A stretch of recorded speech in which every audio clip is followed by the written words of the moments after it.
Hello. हाँ, हम लोग जो है 17 नंबर प्रश्न को अभी शुरू कर लिए। कौन सा आध्यात्मिक खनिज पर आधारित है? तो इसमें से हम लोगों को आंसर हो जाएगा सीमेंट। सीमेंट उद्योग जो है वो आध्यात्मिक खनिज पर आधारित है। ये हम लोग देख लिए। अब अगले प्रश्न पर आइए। 18 नंबर प्रश्न जो है ये 18 नंबर प्रश्न को देखिए कि बर्मिंघम कहाँ स्थित है। बर्मिंघम जो है एक औद्योगिक शहर है और ये ग्रेट ब्रिटेन में स्थित है। बर्मिंघम के कारण ही ग्रेट ब्रिटेन जो है दुनिया का विश्व विजेता बना था, प्रथम औद्योगिक नगरी भी हुई। और ग्रेट ब्रिटेन का इतना ज्यादा प्रभाव जो है पूरी दुनिया पर पड़ा औपनिवेशिक काल में, ड्यू टू बर्मिंघम। तो बर्मिंघम जो है ये जो है ग्रेट ब्रिटेन में स्थित है। अगले प्रश्न पर चलते हैं।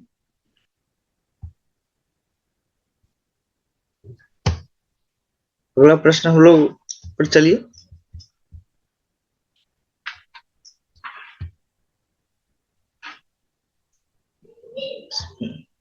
क्लियर और ड्रॉइंग। अगला प्रश्न हमारा आ गया। 19 नंबर प्रश्न है, निम्नलिखित में से कौन औद्योगिक अवस्थापना का प्रमुख कारक है? तो इसमें से पूंजी भी औद्योगिक अवस्थापना का, उसके बिना पूंजी की स्थापना औद्योगिक उद्योग की स्थापना नहीं हो सकती। और बाजार भी बहुत जरूरी है और ऊर्जा भी बहुत जरूरी है। और इस तरह से इसमें से आंसर हो जाएगा सभी। कौन सा औद्योगिक स्थापना का प्रमुख कारक है? तो इसमें से सभी, ऊर्जा भी चाहिए, बाजार भी चाहिए, पूंजी भी चाहिए। और इसमें से आंसर क्या हो जाएगा? इसमें से सभी। अगले प्रश्न पर चलते हैं।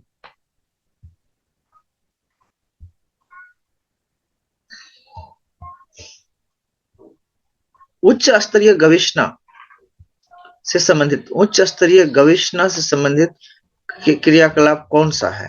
तो इसमें जो है इनोवेशन कहा गया है। इनोवेशन होता है नए चीजों की खोज करना। तो इसमें आंसर हो जाएगा चतुर्थक क्रियाकलाप। हम लोग जो है चतुर्थक क्रियाकलाप में ही अन्वेषण और डिस्कवरी वगैरह करते हैं, खोज करते हैं और नए चीजों की खोज करते हैं, नए ज्ञान की खोज करते हैं, नए वस्तुओं की खोज करते हैं। और वैज्ञानिक लोग चतुर्थक क्रियाकलाप करते हैं जो गोल्डन कॉलर जो कहलाते हैं। तो इसका आंसर हो जाएगा चतुर्थक क्रियाकलाप। निम्नलिखित में से कौन पंचम क्रियाकलाप से संबंधित है? 21 नंबर पर आइए। कौन सा पंचम क्रियाकलाप से संबंधित है? तो खेती तो प्राथमिक से है, आखेट प्राथमिक से है, सेवा तृतीयक से है और परामर्शदाता जो है ये चतुर्थक है। उच्च स्तरीय जो नीति निर्धारक लोग हैं, जो देश के उच्च स्तरीय नीति निर्धारक लोग हैं, वो किस में आते हैं? पंचम क्रियाकलाप करते हैं। तो पंचम, तो ये जो परामर्शदाता है, एडवाइजर है, जैसे योजना आयोग के अध्यक्ष उपाध्यक्ष, वो एडवाइजर हुए। वो नीति बनाते हैं, वो नीति बनाने के लिए वो जो है एडवाइस करते हैं, परामर्श देते हैं। तो ये पंचम क्रियाकलाप का उदाहरण हो गया परामर्शदाता। परामर्शदाता क्या करते हैं? पंचम क्रियाकलाप करते हैं। नीति निर्धारक, जो देश स्तरीय नीति निर्धारक लोग हैं, वो भी पंचम क्रियाकलाप करते हैं। और पंचम क्रियाकलाप का जो कॉलर है वो भी क्या है? वो भी आपको गोल्डन कॉलर ही है। जो चतुर्थक का है वही पंचमक का भी है, वो गोल्डन कॉलर में आता है। अब अगले प्रश्न पर चलिए। प्रश्न नंबर 22 पर आइए। निम्नलिखित में से कौन पेशागत कॉलर नहीं है? निम्नलिखित में से कौन पेशागत कॉलर नहीं है? लाल पेशागत कॉलर है, प्राथमिक क्रियाकलाप करने वाले लोग को लाल दिया गया है। काला जो है ये पेशागत कॉलर नहीं है। हम लोग काला कलर नहीं पढ़ा है कभी भी। कोई भी पांचों क्रियाकलाप में से किसी का भी काला नहीं है। नीला जो है ये पेशावर जो है पेशागत कॉलर है। ये जो द्वितीय क्रियाकलाप करने वाले लोग हैं, जो उद्योग में क्रियाकलाप करते हैं, वो जो है नीला कॉलर उसको कहा जाता है और नीला ड्रेस उसको दिया जाता है। और गुलाबी, तो गुलाबी पिंक तो यहाँ नहीं होना चाहिए, गोल्डन होना चाहिए, मगर इसको अगर हम लोग सही मानना पड़ेगा क्योंकि काला तो है ही नहीं। और यहाँ गुलाबी की जगह पर जो है ये होना चाहिए गोल्डन। गुला जो गुलाबी है ना ये गोल्डन, मगर यह इंग्लिश में देखिए ये पिंक दे दिया है। तो पिंक यहाँ स्वर्ण कलर होना चाहिए, गुलाबी की जगह पर स्वर्ण कलर होना चाहिए, और यहाँ गोल्डन होना चाहिए, पर ये दे दिया है तो इसको भी हम लोग सही मानते हैं, और ये आंसर इसका जो बनाते हैं बी। हालांकि ये दोनों आंसर गलत है, परंतु अभी हम लोगों को मजबूरी है, एक ही चॉइस करना है, तो ये हम लोगों को काला जो है उसको चॉइस करना पड़ेगा कि काला पेशागत कॉलर नहीं है। याद रखिएगा, प्राथमिक क्रियाकलाप जो करते हैं उसका कॉलर लाल होता है, द्वितीयक क्रियाकलाप जो करते हैं उसका कॉलर नीला होता है, तृतीयक क्रियाकलाप जो करते हैं वो श्वेत व्हाइट होता है, और चतुर्थक और पंचमक जो करते हैं वो गोल्डन कलर कहलाते हैं, स्वर्ण कलर इसको बोलते हैं। तो यहाँ पर कंफ्यूजन है, यहाँ थोड़ा गुलाबी जो है ये स्वयं आंसर जो है हम लोगों का वो जो दिया है वो गलत दिया है। रुको ना जी,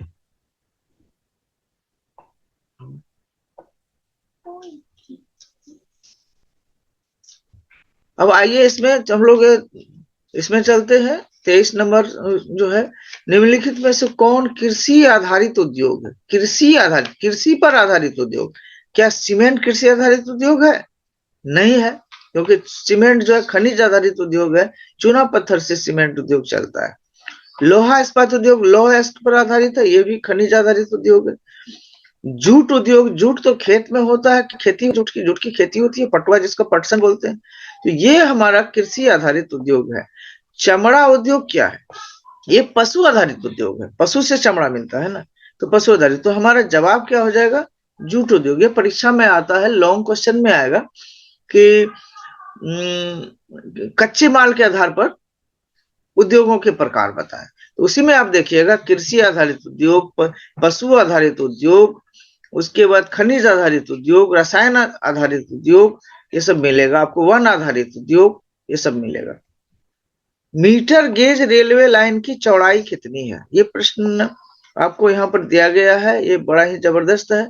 और भारत का मीटर गेज लाइन की चौड़ाई और दुनिया में मीटर गेज लाइन की चौड़ाई दोनों अलग अलग है। भारत में जो मीटर गेज की है चौड़ाई, रेल लाइन की चौड़ाई, वो 1 मीटर है, मीटर गेज मतलब 1 मीटर, परंतु इंटरनेशनल लेवल पर मीटर गेज की चौड़ाई 1.5 मीटर होती है, तो इसका जवाब हो जाएगा 1.5 मीटर। आपको पता होगा कि हम लोग रेलवे लाइन को 3 गेज में बांटते हैं, broad gauge, metre gauge, narrow gauge. तो भारत में ये 3 गेज है, तो ब्रॉड गेज जो है 1.76 उसकी चौड़ाई होती है, और मीटर गेज में 1 मीटर चौड़ाई होती है, और नैरो गेज में है उस 0.7 चौड़ाई होती है। और पर अगर इंटरनेशनल लेवल पर देखें तो मीटर गेज जो है रेल लाइन की 4 चौड़ाई होती है, 4 प्रकार के रेल लाइन होते हैं चौड़ाई के आधार पर, broad gauge, standard gauge, metre gauge और नैरो गेज। ये याद रखिएगा। तो यहाँ हम लोगों को वर्ल्ड लेवल पर जाना है, तो वर्ल्ड लेवल पर 1.5 मीटर जो है होता है, इसको स्टैंडर्ड गेज भी हम लोग बोलते हैं। अगर आप चाहें तो इसमें जवाब डी भी दे सकते हैं कि इसमें से कोई नहीं, क्योंकि मीटर गेज सही मायने में इसका जवाब डी ही होना चाहिए, इसमें से कोई नहीं, क्योंकि ये जो सी नंबर लगाए हैं तो सी नंबर को हम लोग स्टैंडर्ड गेज बोलते हैं, तो जब वो स्टैंडर्ड गेज है तो वो मीटर गेज तो हो नहीं सकता। तो हमारे विचार से इसमें डी आंसर लगाना ज्यादा सही होगा। आगे चलिए, अगले प्रश्न पर चलिए। बिग इंच किससे संबंधित है? ये प्रश्न बहुत ही महत्वपूर्ण है। आप ये भी यातायात से संबंधित है, और यातायात में हम लोगों ने देखा है कि यातायात जो है जैसे सड़क परिवहन होता है, रेल परिवहन होता है, वायु परिवहन होता है, जल परिवहन होता है, और एक और परिवहन होता है जिसको हम लोग बोलते हैं पाइपलाइन परिवहन। तो पाइपलाइन परिवहन के तहत बिग इंच आता है। बिग इंच क्या है? एक पाइपलाइन है, और जो कि अमेरिका में है, और अमेरिका की सबसे लंबी जो पाइपलाइन है उसी को हम लोग बिग इंच कहते हैं। और यूएसए में, यूएसएसआर में, मतलब रसिया में जो सबसे लंबी पाइपलाइन है उसका नाम है कामेकॉन, कामेकॉन। अब अगले प्रश्न पर आइए, 26 नंबर पर, विश्व के प्रमुख समुद्री पत्तन निम्नलिखित में से किस प्रकार के हैं? तो विश्व के प्रमुख समुद्री पत्तन में से नौसेना पत्तन तो बहुत सारे हैं, तेल पत्तन भी बहुत सारे हैं, विस्तृत पत्तन भी है और औद्योगिक पत्तन भी है। तो इसमें से हम लोग जो है औद्योगिक पत्तन को भी रख सकते हैं, परंतु विस्तृत पत्तन भी को भी रख सकते हैं। तो इसमें से आप जो जवाब बनाइएगा वो विस्तृत पत्तन बना लीजिएगा, कोई दिक्कत नहीं होगी। ठीक है, अब अगले प्रश्न पर हम लोग आ रहे हैं।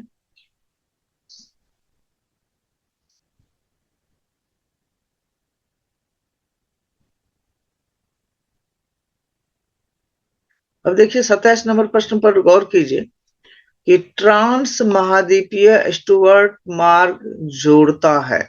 ट्रांस महाद्वीपीय स्टुअर्ट मार्ग किसको किसको जोड़ता है? ट्रांस महाद्वीपीय ट्रांस महाद्वीपीय स्टुअर्ट मार्ग जो है ये आपको डार्विन को मेलबोर्न से जोड़ता है। ये ऑस्ट्रेलिया में है, याद रखिएगा। ये ट्रांस महाद्वीपीय स्टुअर्ट मार्ग कहां पर है? ऑस्ट्रेलिया में है और डार्विन को मेलबोर्न से जोड़ता है। दुनिया का सबसे बड़ा महामार्ग कौन सा है? जो आप सोचिएगा तब तक, और इसका जवाब बता ही देते हैं क्योंकि समय कम है। और ट्रांस साइबेरियन रेल मार्ग जो है वो रसिया में है और सबसे लंबा महामार्ग है, दुनिया सबसे लंबा महामार्ग। एयर इंडिया किससे संबंधित है? 28 नंबर प्रश्न पर आते हैं। एयर इंडिया जो है ये वायु मार्ग से संबंधित है और एक कंपनी है और वायु परिवहन से संबंधित एक कंपनी है, इसलिए इसके क्या होगा जवाब? वायु मार्ग। अब 29 नंबर प्रश्न पर आइए, विश्व व्यापार संगठन की स्थापना कब हुई? विश्व व्यापार संगठन की स्थापना 1995 में। अब आप सोचिए कि WTO विश्व व्यापार संगठन का पूर्व नाम क्या था? कौन सा संस्था को का नाम बदल करके WTO या विश्व व्यापार संगठन कर दिया गया 95 में? इसका पूर्व नाम था GATT GATT, general agreement on tariff and trade. ये 1948 में इसकी स्थापना हुई थी गेट की, जो कि बहुत दिनों तक चली। बाद में बहुत सारा परिवर्तन हुआ और पूरे संस्था का ही नाम बदल करके WTO रख दिया गया, विश्व व्यापार संगठन कर दिया। और ये जो नाम बदला गया, ये जो स्थापना हुई WTO की, ये 95 में हुई। चलिए अगले प्रश्न पर चलते हैं।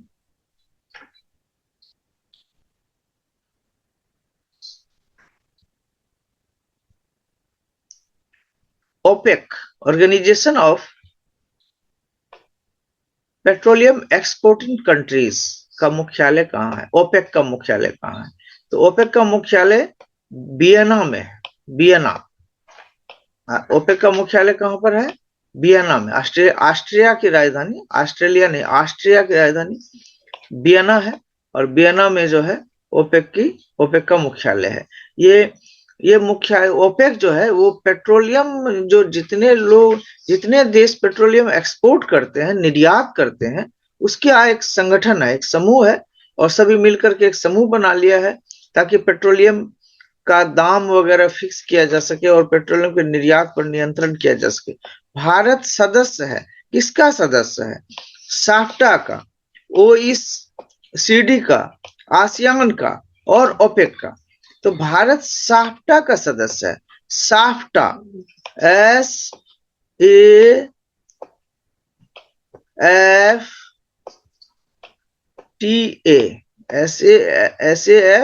SAFTA और A, ये हो गया साफ्टा। साफ्टा क्या हुआ? South Asian free trade association, दक्षिण एशियाई मुक्त व्यापार संधि या संगठन, मुक्त व्यापार संगठन। तो ये agreement south Asian free trade agreement, मुक्त व्यापार संधि है ना। तो इस तरह से ये साफ्टा किसका सदस्य हुआ? भारत किसका सदस्य हुआ? साफ्टा का सदस्य हुआ, क्योंकि भारत जो है साउथ एशिया का, दक्षिण एशिया का सदस्य देश है। आगे बढ़ते हैं और देखिए अगले प्रश्न पर चलिए। दो देशों के मध्य व्यापार कहलाता है? तो बड़ा जबरदस्त, बहुत ही आसान क्वेश्चन है।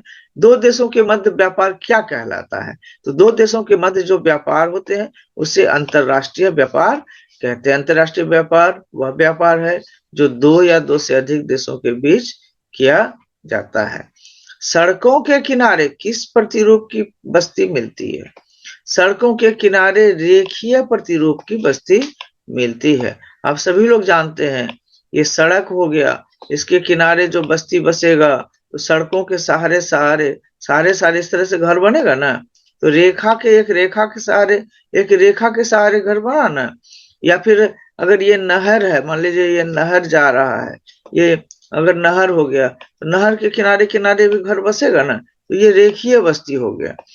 और ये रेखीय प्रतिरूप हो गया सड़क के किनारे, रेल मार्ग किनारे, नहर के किनारे, नदी के किनारे, सब रेखीय प्रतिरूप के बस्ती मिलते हैं। क्योंकि वो मार्ग के या नहर के किनारे किनारे एक एक घर बन जाते हैं। इससे क्या होता है, एक रेखा की आकृति उभरती है। आगे प्रश्न पर चलिए। बहुत ही शानदार प्रश्न है कि सन्नगर का शब्द का प्रयोग किसने किया? पैट्रिक गिडिज ने सन्नगर शब्द का प्रयोग किया। बहुत इंपॉर्टेंट सवाल। सन्नगर को इंग्लिश में बोलते हैं कॉन्वर्सेशन, और कॉन्वर्सेशन जो है वो क्या है? क्या है आप बताइए? नगर से संबंधित है, नगरों के विस्तृत विकास से संबंधित है। जब कई महानगर विकास करते करते एक दूसरे से मिल जाते हैं और बड़ा सा एक नगरीय बेल्ट उत्पन्न हो जाता है, तो उसी को हम लोग सन्नगर कहते हैं। सबसे पहले पैट्रिक गिरिज ने सन्नगर शब्द का या कॉन्वर्सेशन शब्द का इस्तेमाल किया था। चलिए अगले प्रश्न पर चलते हैं। मिलियन सिटी की जनसंख्या कितनी होती है? तो मिलियन सिटी की जनसंख्या 10 लाख से अधिक होती है। स्पष्ट है, मिलियन मिलियन 10 लाख होता है, तो मिलियन सिटी की स्थापना क्या होती है? 10 लाख से अधिक होती है। 10 लाख से अधिक वाली जो शहर, जो जनसंख्या वाली शहर है, उसको हम लोग मिलियन सिटी बोलते हैं। किस भाषाई परिवार की भारत में सबसे कम जनसंख्या है? तो इसमें हम लोगों को हो जाएगा तिब्बती चीनी। तिब्बती चीनी का सबसे कम है, सबसे ज्यादा है भारत यूरोपीय, उसके बाद है द्रविड़, उसके बाद है तिब्बती चीनी। सबसे कम जनसंख्या तिब्बती चीनी का है। और आस्ट्रिक का तो है ही नहीं, आस्ट्रिक का जनसंख्या यहाँ है ही नहीं। तो तिब्बती चीनी इसका आंसर हम लोग बना सकते हैं। अगले प्रश्न पर चलिए।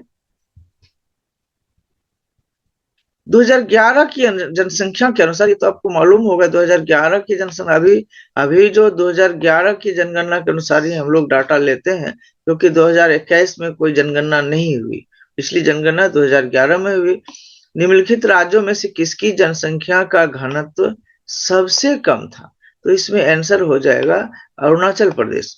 अरुणाचल प्रदेश में जनसंख्या घनत्व सबसे कम है। सबसे कम जनसंख्या घनत्व वाला राज्य कौन सा है? तो अरुणाचल प्रदेश है। अब आइए, 2011 की जनगणना के अनुसार भारत में जनसंख्या का घनत्व कितना है? तो इसमें आंसर हो जाएगा 382। 382 व्यक्ति प्रति वर्ग किलोमीटर। 2011 की जनगणना के अनुसार जनसंख्या घनत्व कितना है? 382 व्यक्ति प्रति वर्ग किलोमीटर। इसको बढ़िया से याद कीजिएगा। आगे बढ़ते हैं।